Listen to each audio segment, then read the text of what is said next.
Assalamualaikum warahmatullahi wabarakatuh. Saya Livia Musrifah. Di sini saya akan mempresentasikan materi tentang saham dan obligasi. Pada pembahasan kali ini akan membahas yang pertama saham dan obligasi, yang kedua menghitung nilai dividen, yang ketiga menghitung total gain, yang keempat menghitung harga pasar obligasi, yang kelima menghitung bunga obligasi, yang keenam menghitung tingkat current yield, yang ketujuh menghitung tingkat yield to maturity. Saham. Membeli saham yang ditawarkan perusahaan yang go public merupakan salah satu cara menginvestasikan uang. Saham adalah tanda pernyataan atau kepemilikan seseorang atau badan dalam suatu perusahaan. Punya saham berarti memiliki perusahaan tersebut dan berhak menerima laba dalam bentuk dividen. Jenis saham ada dua, yaitu saham biasa dan saham preference. Saham biasa atau common stock adalah saham yang menempatkan pemiliknya paling akhir terhadap pembagian dividen dan hak atas kekayaan perusahaan. Apabila perusahaan tersebut dilikuidasi karena pemilik saham biasa ini tidak memiliki hak-hak istimewa. Saham preference atau preferred stock adalah saham yang memiliki karakteristik gabungan antara obligasi dan saham biasa, karena bisa menghasilkan pendapatan tetap seperti bunga obligasi. Saham ini memiliki hak klaim terhadap kekayaan perusahaan dan pembagian dividen terlebih dahulu, dan sulit untuk diperjualbelikan seperti saham biasa, karena jumlahnya yang sedikit. Harga nominal atau par value adalah harga saham yang ditentukan perusahaan pada saat saham pertama kali dijual pada masyarakat. Harga pasar atau market price adalah harga saham yang terjadi di pasar saham ditentukan oleh kerelaan pembeli untuk membayar dan keinginan penjual untuk menjual. Dividen adalah keuntungan yang diberikan perusahaan penerbit saham atas keuntungan yang dihasilkan perusahaan. Lot adalah saham biasa yang dijual dalam jumlah 100 lembar, dan outlot adalah jumlah saham biasa yang lebih sedikit dari 100 lembar. Execution price adalah ongkos diferensial outlot sebesar Rp20 per lembar saham yang diperdagangkan ditambah harga beli dikurangi harga jual. Pialang saham atau stockbroker bertindak sebagai perantara antara penjual dengan pembeli di pasar saham. Evaluasi investasi atas suatu saham dibedakan menjadi dua. Dilakukan dengan dua cara. Yang pertama menggunakan ukuran pendapatan tahunan atau annual yield. Yang kedua menggunakan ukuran keuntungan modal atau capital gain.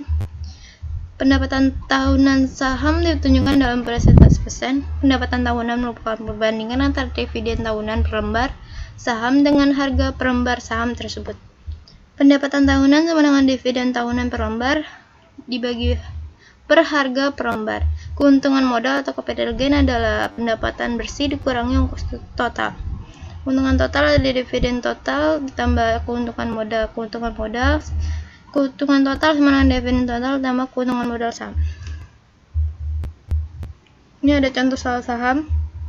PTX menerbitkan 5.000 lembar saham biasa dengan nominal 10.000 dan lembar dari 10% saham istimewa dengan nominal 1.200. Apabila perusahaan tersebut menggunakan dividen sebesar 2 juta untuk tahun ini, tentukan besarnya dividen per lembar saham biasa. Jawabannya, dividen per lembar saham istimewa sama dengan 10% dikali 1.200 sama dengan Rp120. Total dividen saham istimewa sama dengan 1.000 dikali Rp120 sama dengan Rp120.000. Total dividen saham biasa sama dengan 2 juta dikurang Rp120.000 sama dengan Rp1.880.000. Dividen per lembar saham biasa sama dengan Rp1.880.000 dibagi 5.000 sama dengan Rp376. Ini ada contoh soal saham yang kedua. Seorang investor membeli 80 lembar saham seharga Rp15.000. Tentukan besarnya komisi untuk pialang apabila tingkat komisi 1,5%. Jawabannya, harga eksekusi per lembar Rp15.000 tambah Rp20. Dengan Rp15.000, Rp20. Harga 80 lembar saham sama dengan 80 kali Rp15.000, Rp20 sama dengan Rp1.201.600. Komisi untuk pialangnya 1,5% dikali Rp1.201.600 sama dengan Rp18.024. Ini ada soal saham yang ketiga. Tentukan tingkat pendapatan tahunan atas saham biasa apabila dividen semi tahunan sebesar Rp800 dengan harga per lembar saham Rp16.000. Jawabannya, dividen tahunan sama dengan 2 dikali Rp800 sama dengan Rp1.600. Jadi pendapatan tahunannya sama dengan dividen tahunan per lembar dibagi harga per lembar. 1.600 dibagi 16.000 dikali 100% sama dengan 10%. Selanjutnya pembahasan tentang obligasi. Obligasi adalah kontrak jangka panjang antara peminjam dan yang meminjami. Pihak yang memberi pinjaman atau kreditor, sedangkan orang yang menerima pinjaman disebut debitor. Bunga obligasi adalah bunga atas nilai nominal obligasi pada tingkat bunga tertentu yang dibayarkan kepada kreditor. Obligasi dapat dibeli dan dijual di pasar obligasi. Pada saat jatuh tempo atau maturity date, pemegang obligasi menerima nilai nominal obligasi. Harga pasar obligasi atau market quotation adalah harga pasar sekarang dari suatu obligasi. Obligasi yang dihargai di bawah harga nominal dijual dengan potongan atau diskon. Obligasi yang dihargai di atas harga nominalnya dijual dengan premium. Obligasi yang dibeli di antara tanggal bunga obligasi, pembeli membayar pada penjual sebesar bunga yang diterima dari tanggal pembayaran terakhir bunga obligasi sampai tanggal membeli obligasi.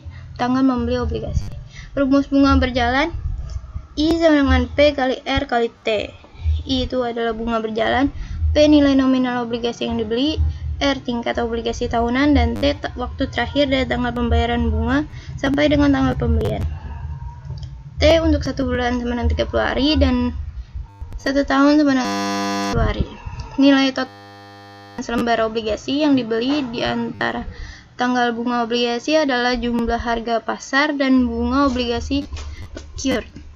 Setiap komisi untuk pialang atau broker harus ditambahkan pada harga pembelian. Tingkat penempatan suatu investasi berupa obligasi dapat ditentukan dengan 2 cara. Yang pertama, tingkat current yield. Rumusnya bunga tahunan dibagi harga pasar dikali 100%. Kedua, tingkat yield to maturity. Rumusnya bunga tahunan rata-rata dibagi investasi rata-rata dikali 100%. Keterangan bunga tahunan rata-rata sama dengan bunga total tambah nilai nominal dikurang harga beli dibagi jumlah tahun jatuh tempo. Investasi rata-rata sama dengan harga beli tambah harga nominal dibagi 2. Ini ada tabel obligasi. Contoh soal obligasi. 1. Tentukan harga pasar sebuah obligasi A pada tabel sebelumnya bernilai 40.000 pada tingkat harga penutup. Yang kedua, tentukan harga pasar 4 buah obligasi D bernilai 2.000 berdasarkan harga penutup sebelumnya. Yang ketiga, tentukan harga pasar sebuah obligasi C 50.000 pada harga terendah. Jawabannya, tentukan harga pasar obligasi A. Harga penutup sama dengan 1.125. Harga pasar sebuah obligasi 40.000, jadi 40.000 dibagi 1.000 dikali 1.125 rupiah sama dengan 45.000. Yang kedua, tentukan harga pasar 4 buah obligasi D. Cara jawabnya, harga penutup sebelumnya sama dengan harga penutup dikurang perubahan bersih. Harga penutupnya Rp820 dikurang harga perubahan bersihnya Rp33 sama dengan Rp787. Sekarang tentukan harga pasar 4 buah obligasi D-nya 2.000 sama dengan 4 kali 2.000 dibagi 1.000 kali Rp787 sama dengan Rp6.296. Yang ketiga, tentukan harga pasar sebuah obligasi C. Jawabannya, harga obligasi C terendah sama dengan 1.250. Harga pasar sama dengan 50.000 dibagi 1.000 dikali 1.250 sama dengan 62.500. Ini ada contoh obligasi. Soal obligasi yang kedua. Pembayaran bunga atas lembar obligasi Rp50.000 dibagi 8% dilakukan pada tanggal 1 Februari dan 1 Agustus. Pada tanggal 8 April obligasi tersebut dijual. Tentukan bunga berjalan obligasi tersebut. Jawabannya 1 Februari sampai 1 April 2 kali 30 hari sama dengan 60 hari. 1 April sama dengan 8 April sama dengan 7 hari. Jadi total harinya ada 67 hari. Bunga berjalannya I sama dengan P kali R kali T sama dengan 50.000 dikali 8% dikali 67 dibagi per 360 hari sama dengan 744 rupiah. Ini ada contoh soal berikutnya. Obligasi 10.000 dibagi 8% ditentukan 2.200 dengan jangka waktu jatuh tempo 5 tahun. Tentukan tingkat current yield obligasi tersebut. Bunga tahunan sama dengan 8% dikali 10.000 sama dengan 800 rupiah. Harga pasarnya 10.000 dibagi 1.000 sama dengan dikali 2.200 sama dengan 22.000. Jadi tingkat current yieldnya dengan bunga tahunan dibagi harga pasar 800 rupiah dibagi 22.000 dikali 100% sama dengan 0,03636. Disederhanakan jadi 3,64%. Yang kedua, taksirkanlah tingkat yield to maturity untuk selembar obligasi bernilai 4 juta bagi 15% dengan harga 1.500 dengan ketentuan 6 tahun sebelum jatuh tempo. Jawabannya, total bunga sama dengan jumlah tahun dikali bunga tahunan sama dengan 6 kali 15% dikali 4 juta sama dengan 3.600.000. Jadi harga pasar sama dengan 4 juta dibagi 1.000 dikali 1.500. Jadi 6 juta. Di bunga tahunan rata-rata total bunga tambah nilai nominal kurang harga beli dibagi jumlah tahun jatuh tempo. 3.600 tambah 4 juta dikurang 6 juta dibagi 6. Jadi totalnya 666,67 rupiah. Investasi rata-ratanya cari harga beli tambah harga nominal dibagi 2 sama dengan 6 juta tambah 4 juta dibagi 2 sama dengan 5 juta. Jadi tingkat yield to maturity-nya bunga tahunan rata-rata dibagi investasi rata-rata dikali 100%. Bunga tahunan rata-ratanya 266,666,67 rupiah dibagi investasi rata-ratanya 5 juta dikaliin 100%, jadi totalnya 5,3%. Sekian presentasi dari saya, kurang lebihnya mohon maaf. Wassalamualaikum warahmatullahi wabarakatuh.